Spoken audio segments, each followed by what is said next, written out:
Hey guys, Carrie Gardner here with Synergistic Effects. Today's movement of the day is the goblet squat.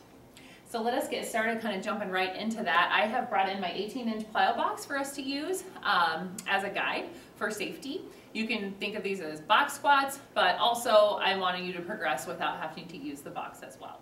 So what you want to think about anytime you're squatting, we always want to think about our posture. So when you're standing to get into the squat position, our feet are shoulder width apart. We want a little bit of external rotation of the hips, so we want to toe out just about 3 to 5 degrees. The next thing you want to think about is your knees being just a slight soft position at the top. You never want to be completely locked out.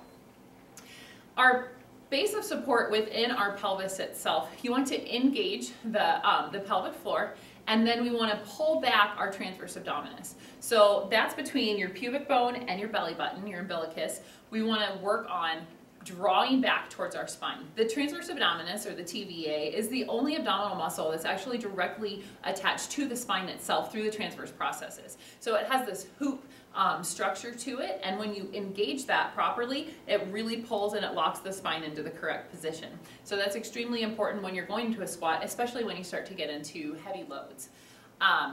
The next thing you want to think about is your upper body posture. And it's just as important as what our hips are doing, as what our feet are doing. So upper body posture is you want shoulder blades should be pulled down and back, so your chest is nice and high.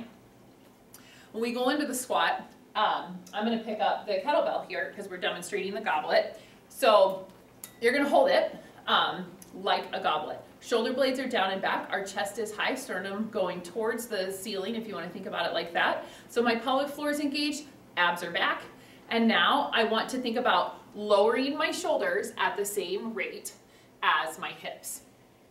I am going to stand, I'll scooch over here so I can stand in front of the box so you can see how you can use it as an aid. So you're reaching back, and if somebody, because I really want you to be reaching backwards. If you accidentally reach too far, you're just sitting down and you're totally safe and comfortable. Okay, so that's the point of the box here, but I just want you to barely tap it and then come back up. You do not want your knees to collapse in when you're squatting. You always want to think about your knees tracking towards your outer 2 toes of each foot on the way down and on the way back. When I see that mechanical breakdown happen most often, it's with people when they change directions, typically. So right here at the bottom, I'll sometimes see this motion that'll occur before they change directions to turn back up. So that's something to think about. And then I'll show you from the side here. So our feet are shoulder width apart.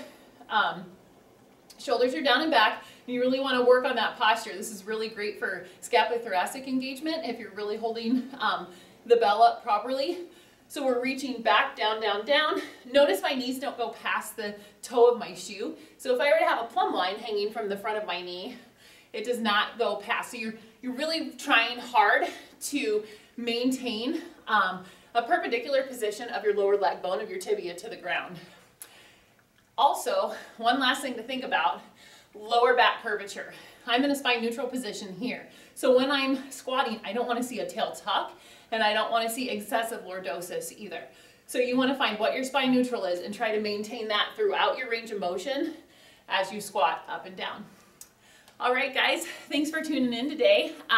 Go ahead in the bottom right-hand corner, you can hit subscribe. I'm going to try to be bringing these movement series to you as much as possible. You guys have a great day. All right, take care. Bye, guys.